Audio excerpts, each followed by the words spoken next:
मेरे द्वारा कही हुई बात सिर्फ उन माता-पिता को बुरी लगती है जिनके घर में उनकी बेटी शादी करने के बाद वो अपने घर में अपनी बेटी को पाल रहे हैं। सिर्फ उन्हीं माता-पिता को मेरी बात बुरी लगती है क्योंकि वो मुझसे कहते हैं कि सर आप जो है महिला के लिए बोलते हैं, पुरुष को क्यों नहीं बोलते?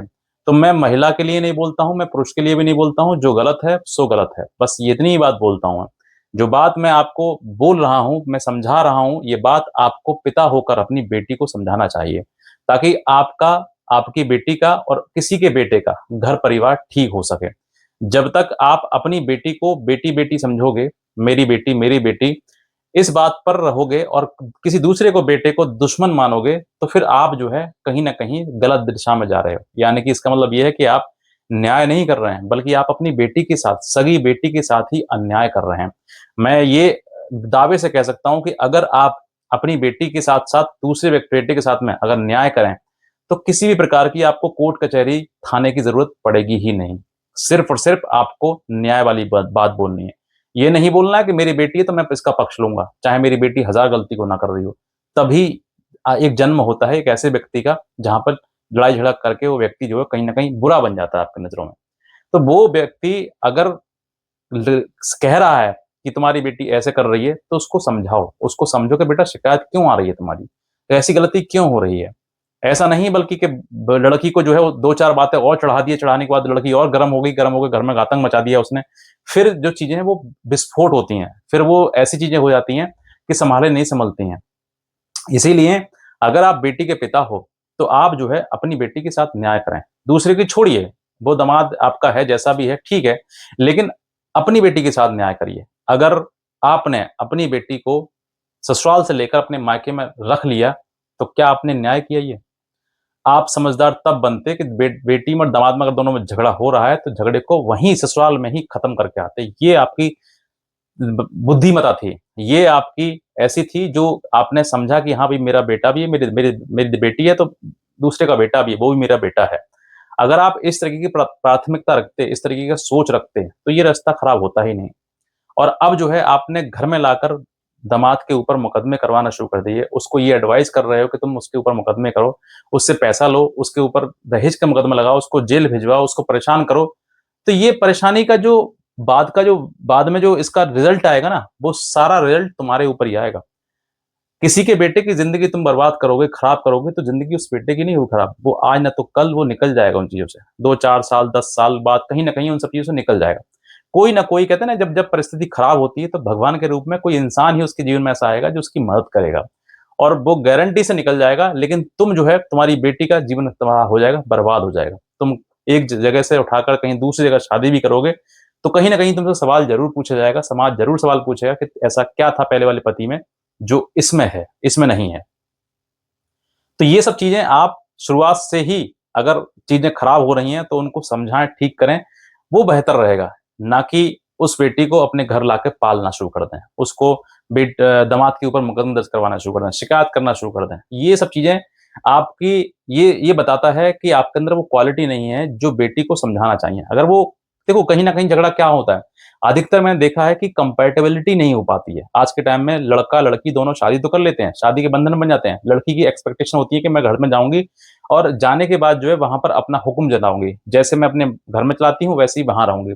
लेकिन नहीं, परिस्थिति बदलती है। जब लड़की जो है विदा होकर ससुराल जाती है, तो वहाँ जाके परिस्थिति बदलती है। वहाँ का एटमॉस्फेयर आपको एडॉप्ट करना पड़ता है। वहाँ के हाल-चाल क्या वहाँ के नियम हैं, क्या किस तरह की परिस्थिति है, उन सबको एडॉप्ट करना पड़ता है। अगर तुम उनके विरुद्ध जाना शुरू कर दोगे, तो झगड़ा शुरू। यहीं से चीज़ें खराब होती हैं। सास को सास नहीं समझते हैं, बल्कि सास को ये समझते हैं कि ये मेरी जेठानी है। उससे झगड़ा ऐसे शुरू हो जाता है। गाली-गलौच, तू-तड़ाक और तेज़ी से आवाज़ में करना शुरू हो जाता है। ये बताती है आपकी सभ्यता कि आपके पिता ने आपको क्या-क्या संस्कार दिए। और यही संस्कार की शिकायत जब पति है जो है, वो अपने ससुर से करता है, तो ससुर उल्टा उसको शुरू कर देता है कि तू गलत है। उसी पर दादागिरी शुरू कर दी जाती है। यहीं से जन्म होता है एक ऐसी लड़ाई का जिसका अंत सिर्फ़ और सिर्फ़ तलाक पर जाकर होता है। यही चीज़ें हैं, अगर 90% मैं कह रहा हूँ आज के टाइम में केस सॉल्व हो जाएँगे कि जो लड़की के पिता हैं, अपनी बेटी को अपने घर ना रखकर ससुराल में छोड़ने का निर्णय लें, ससुराल में ही रखें, बार-बार अपने मायके में घर पे ना बुलाएँ सिर्फ जब त्योहार हो, ज़रूरत हो, तभी उसको बुलाएँ।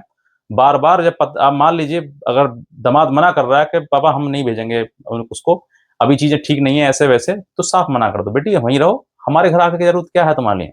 आ जाना, जब तुम्हारे पति पति तुम्हें भेजें, तब आ जाना। ये सब शिक्षा नहीं देते हैं। आजकल के माँ-बाप शिक्षा ये देते हैं कि तू आ, हम देखेंगे कैसे रोक लेगा वो। ये ताकत, ये दादागिरी, और जब ऐसी चीज़ें ताकतवर होती हैं, तो फिर ताकत जो है वो वहाँ तक पहुँचती है लड़की तक, लड़की घर में, उस घर में जिस घर में ब्याही है वो, उस घर में ताकत इतना शुरू कर देती है कि वो जेठ को, अपनी सास को, ननद को, पति को भी बदतमीज़ी से पेश आती है। और फिर ये बातें जो है, यहाँ से शुरुआत होने के बाद ये बातें इतना बढ़ जाती हैं कि थाना से लेके कोर्ट तक कचहरी, कचहरी से हाई कोर्ट तक पहुँच जाती हैं। तमाम जगह मीडिएशन शुरू हो जाता है और मीडिएशन का लास्ट में कहीं न कहीं ये चीज़ें फिर सॉल्व हो नहीं पाती हैं, क्योंकि दोनों की ईगो ईगो बात आ जाती है। पत्नी कहती है मैं जीतूँगी, पति कहता है मैं जीतूँगा। तो जीत कोई नहीं पाता, दोनों हार जाते हैं। किससे? रिश्ते से। जिस महिला ने आज तक जीतने का प्रयास किया अपनी पति से अपने, वो महिला रिश्ते को हार गई है। आज एक नहीं, लाखों की संख्या में है। आप देखोगे कोर्ट में आके तो ऐसी खचाखच भीड़ हो रही है जैसे पता नहीं कौन-सा कोरोना वायरस सा फैल गया है। मैं ये कह रहा हूँ क्योंकि मैं ये सब चीज़ें देखता हूँ, ऑब्ज़र्व करता हूँ कि कहीं न कहीं लड़ाई किस चीज़ की है। सिर्फ़ और सिर्फ़ ईगो, कि मुझे इसके आगे नहीं झुकना है, मुझे इसकी बात नहीं माननी है, मैं अपने आप आगे चलूँगी, ये मेरे पीछे चलेगा, जैसे मैं चाहूँगी वैसे करेगा। तमाम कंडीशंस लगा दी जाती हैं। मेरे घर में ऐसा होना चाहिए, वैसा होना चाहिए, ये होना चाहिए, तब मैं आऊँगी, नहीं तो नहीं आऊँगी। तो इस तरीके की धमकी देना शुरू कर देते हैं। जिस लड़की को पति सर्वोत्तम होगा ना, जो पति से प्रेम करेगी, उसको कोई भी परेशानी डिगा नहीं सकती है। उसको कुछ भी चीज़ ज़रूरत नहीं है, उसको सिर्फ़ और सिर्फ़ अपना पति चाहिए। मेरा पति हो, अगर कपड़े भी जिसके पास नहीं है ना, तो हम दोनों कमाकर कपड़े खरीद कर पहना देगी वो। लेकिन आजकल की महिलाएँ जो हैं, जितना उनको सुख मिल रहा है, जितना घर में LCD, TV, washing machine, fridge, cooler सब मिल रहा है ना, उसके बावजूद भी उनको वो घर रास नहीं आ रहा है। क्यों? क्योंकि उनकी चल नहीं रही है। उनको ये चाहिए कि मेरे घर में आते ही सब कुछ मेरे अनुसार चलना चाहिए। मेरी सास मेरा कहना माने, मेरे ससुर मेरा कहना माने, मेरे हाथ में चाबी हो, सारे जितने भी पति है जो पैसा कमाता है वो सब लाके मेरे हाथ में दे, तब मैं इस घर में रहूँगी, अन्यथा नहीं रहूँगी। कहने का मतलब कि तुम मास्टरमाइंड हो जाओगे, बाकी सब तुम्हारे स्लेव हो जाएँगे, नौकर बनेंगे। क्यों? क्योंकि तुम्हारे पास ताकत है, तुम रहोगी, नहीं रहोगी, तो उस घर को भी बर्बाद कर दोगी, उसका घर का वंश भी मिटा दोगी, पट्ट कर दोगी उस घर को और चली जाओगी थाने में, और जाने के बाद फिर तुम्हारे तुम्हारी तरफ से पुलिस वाले उसको डाँटेंगे, पीटेंगे, मुकदमा दर्ज करवाएँगे। माँ को, पिता को तुम कोर्ट में खड़ा कर दोगी, घसीट दोगी उनको, बता दोगी कि देखो मेरी इतनी ताकत कितनी है। ये सब ताकत दिखाने के बाद एक समय अंत ऐसा आएगा कि तुम उस व्यक्ति को खो दोगे। हमेशा, हमेशा के लिए उस व्यक्ति को खो दोगे। तुम कुछ भी जीत जाओ, कितने भी केस लगा के सारे केस जीत जाओ, लेकिन अंत में तुम रिश्ते को हार जाओगी। क्योंकि पत्नी और पति का जो धर्म है, जो रिश्ता है, वो सिर्फ़ दोनों का एक साथ रहने में है। अगर तुम अलग रहकर किसी भी लड़ाई लड़ लो, बेफिज़ूल की लड़ाई है, ये किसी काम की लड़ाई नहीं है। इस लड़ाई को लड़ने के बाद अंत में तुम हारोगे ही हारोगे। चाहे रिश्ते से हार जाओ, चाहे अपने जीवन से हार जाओ, चाहे उम्र से हार जाओ, चाहे खुशियों से हार जाओ। जितनी भी तुम्हारे घर परिवार में खुशियाँ होंगी ना, एक पति के बिना वो सब फीकी हैं।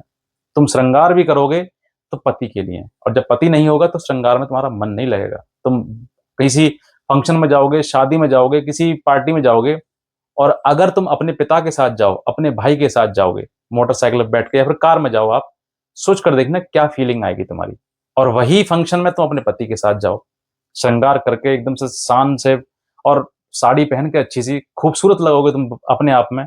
तुम्हारी पति जो है तुम्हारे खूबसूरती में 4 चाँद लगा देगा, और तुम जैसे ही किसी पार्टी में एंटर करोगे, तो सब लोग तुम्हारी तारीफ़ करेंगे, हाथ जोड़ के नमस्ते करेंगे तुम्हारे लिए, सब बहुत बढ़िया-बढ़िया कहेंगे। लेकिन अगर तुम पिता के साथ अगर जाओगे, तो 10 लोग मुँह से ना कहें, लेकिन उनकी निगाहों में सवाल होंगे कि तुम्हारा पति कहाँ है? क्या झगड़ा चल रहा है? क्या वो झगड़ा सॉल्व नहीं हुआ? 10 सवाल दिमाग में उनके आ जाएँगे। वो तुम्हारे डर से ना कहें, लेकिन उनकी आँखें जो हैं वो बता देंगी, उनका चेहरा बता देगा कि तुमसे वो सवाल पूछना चाहते हैं। उनके चेहरे पे तमाम सवाल होंगे कि तुम्हारे पति के साथ क्या हुआ? वो क्यों नहीं आया? वो क्या मैटर था? उसका क्या मामला है? कुछ महिलाएँ महिला से ही दुखी होकर पूछती हैं कि ऐसा क्या था, वैसा क्या था? बाद में वही महिलाएँ पीठ पीछे उसकी मज़ाक उड़ाती हैं। महिला की कि ये ऐसी है, वैसी है, उसको ऐसा कराई, वैसा कराई, तमाम चीज़ें बातें शुरू हो जाती हैं। ये सब बातें खत्म कौन कर सकता है? एक महिला। वो चाहे तो अपना जीवन खराब कर सकती है, वो चाहे तो अपना जीवन ठीक कर सकती है। वो उसी के हाथ में है, किसी के हाथ में नहीं। ये पति-पत्नी का संबंध ऐसा है, तुम थाने, कोर्ट, कचहरी कितने भी अफ़सर, अधिकारी घुसेड़ दो उसमें रिश्ते में, सारे के सारे किसी काम के नहीं हैं। तुम दोनों ही रिश्ते को बचा सकते हो, तुम दोनों ही रिश्ते को खराब कर सकते हो। और दोनों का मैं क्या सबसे बड़ा जो इम्पोर्टेंट रोल है, वो एक महिला का ही है। पत्नी ही बिगाड़ सकती है, पत्नी ही ठीक कर सकती है। इस बात से मेरी सहमत हो, तो कमेंट सेक्शन में ज़रूर बताएँ आप कि आपकी क्या राय है? क्योंकि मेरी तो ये राय है कि अगर पत्नी चाहे तो घर को घर बना दे और पत्नी चाहे तो घर को बर्बाद कर दे। वो खुद भी अपनी जीवन खराब कर ले और दूसरे का भी खराब कर दे। ये उसके पास पावर है। बल्कि वो ये पावर दिखाती है इसलिए कि मुझे अपने ससुरालियों को नीचा दिखाना है। तो नीचा दिखाती वो किसको है? वो भी तो तुम्हारे सगे ही हैं। तुम जिसको नीचा दिखाते हो वो भी सगे हैं तुम्हारे। अगर वो नीचा देखते हैं, पति की दुर्गति हो रही है, बेबसी हो रही है, तो वो भी तुम्हारे पर ही आ रहा है वो सब कुछ। वो तुम्हारा ही अंश, तुम्हारा ही कहीं न कहीं कहलाएगा कि तुम्हारा पति हमने वहाँ देखा, ऐसा बेचारा पड़ा हुआ था। ये उसकी हालत ऐसी हो रही है। ये सब चीज़ें आपको समझना है गहराई से कि तुम्हारे हाथ में एक परिवार को कुटुंब होता है परिवार, एक पूरी पृथ्वी, धरती है। उस परिवार को बिगाड़ने और सुधारने की ताकत सिर्फ़ तुम्हारे अंदर है। और तुम बिगाड़ लो, सुधारना है सुधार लो। बस मैं इतना ही कहना चाहूँगा। और कोई भी बात अगर कमेंट सेक्शन में आप कहना चाहते हैं तो आप ज़रूर कहिए, ताकि और भी लोग समझ सकें, और इस वीडियो को शेयर करिएगा हर उस महिला के लिए, ताकि वो संभल के, सुधर के अपने परिवार में जाए, अपने परिवार को ठीक करे। ना कि किसी के बहकावे में आकर मुकदमेबाज़ी करे, ना ही किसी के बहकावे में आके अपने जीवन खराब कर ले। पूरा जीवन बीत रहा है, दिन-दिन निकल रहा है, उम्र घट रही है, मृत्यु की तरफ जा रहे हो, उससे बेहतर है कि उनको कुछ सबक मिले, सच्चाई समझ में आए कि वाक़ई क्या है। तो इस वीडियो को उस महिला तक ज़रूर शेयर करिए।